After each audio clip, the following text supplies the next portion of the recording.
10টার সময় এসে দেখছি শুধু সেন্ট্রালের সিসিটিভি গেটের ভেতরে, যেখান থেকে আমরা দেখতে পাচ্ছি না কোন বিধানসভার কোনটা ছবি। আমি চার্জ করলাম যে বাইরে এলসিডি নেই কেন, গেটের বাইরে, ভেতরে তো ঢুকতে দেবেন না, ঠিক আছে আপনাদের রুলস প্রোটোকল আমরা মানি। তারপরে এসডিও স্যারকে ফোন করলাম, এসডিও স্যার 8 ঘন্টার মধ্যে ইনস্টল করলো। আমাকে 1:30টা নাগাদ আমার ছেলেরা, না 1টা নাগাদ আমার ছেলেরা ফোন করে, 11:17 17 মিনিট ক্যামেরা অফ। 2 নম্বর 12:20 কিংবা 38-এ কতক্ষণ 20 মিনিট বন্ধ, 20 মিনিট বন্ধ। তো আমাদের বাড়িতেও ডিজি আছে, জেনারেটর আছে। আমি 1 সেকেন্ডে ডিজি চালু হয়ে গেছে কারেন্ট পালালে তো পুরো সিস্টেমে কারেন্ট পালাতো। এখন টেকনিক্যাল ফল্ট বলছে না, টেকনিক্যাল ফল্ট না, এটা ওই fault, Delhi fault. Jangipur polytechnic কলেজের স্ট্রং রুমের ক্যামেরা দফায় দফায় বন্ধের অভিযোগ। খবর পেয়ে ভোররাতে এলাকায় সাগরদিঘি বিধানসভার তৃণমূল প্রার্থী বাইরন বিশ্বাস স্ট্রং রুমের সিসিটিভি এবং বাইরের ক্যামেরা বন্ধ নিয়ে ক্ষোভ প্রকাশ করেছেন তিনি।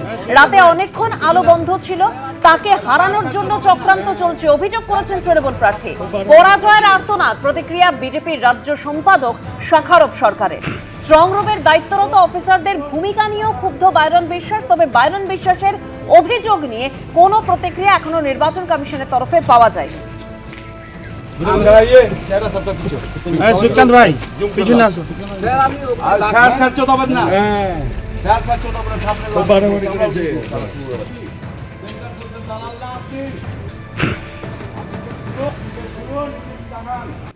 সামনেই দ্বিতীয় দফা নির্বাচন আগামী 29 তারিখ এবং সেই নির্বাচনের আগে সাসপেন্ড করা হলো ডায়মন্ড হারবারের একাধিক পুলিশ আধিকারিককে।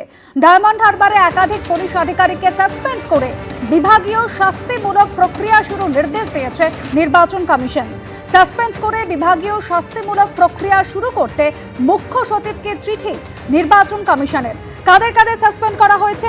ডায়মন্ড হারবারে অতিরিক্ত পুলিশ সুপার সন্দীপ গড়াই, ডায়মন্ড হারবারে এসডিপিও সজল মণ্ডল সহ একাধিক পুলিশ আধিকারিককে সাসপেন্ড করা হয়েছে।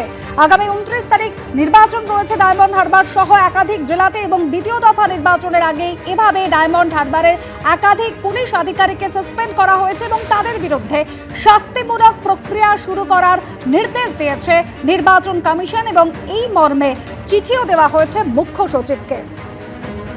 রুমা পাল আমাদের প্রতিনিধি রয়েছেন আমাদের সঙ্গে। রুমা, কোন কোন পুলিশ আধিকারিককে সাসপেন্ড করা হলো এবং কি অভিযোগের পরিপ্রেক্ষিতে নির্বাচন কমিশনের এই নির্দেশ?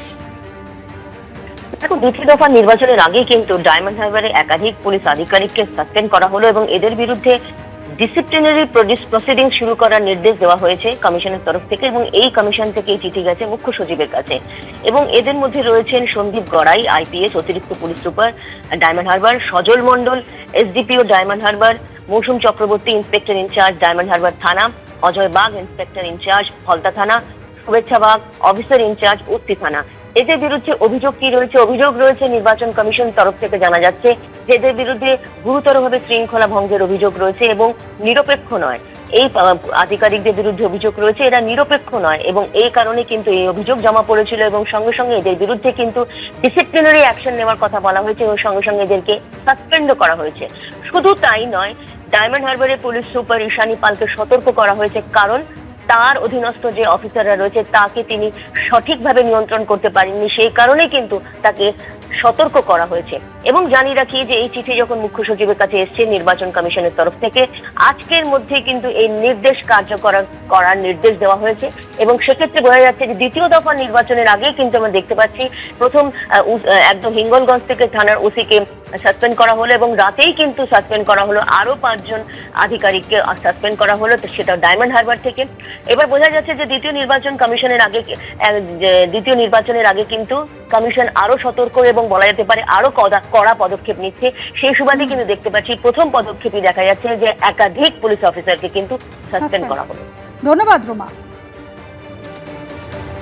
এবিপি আনন্দ এগিয়ে থাকে, এগিয়ে রাখে।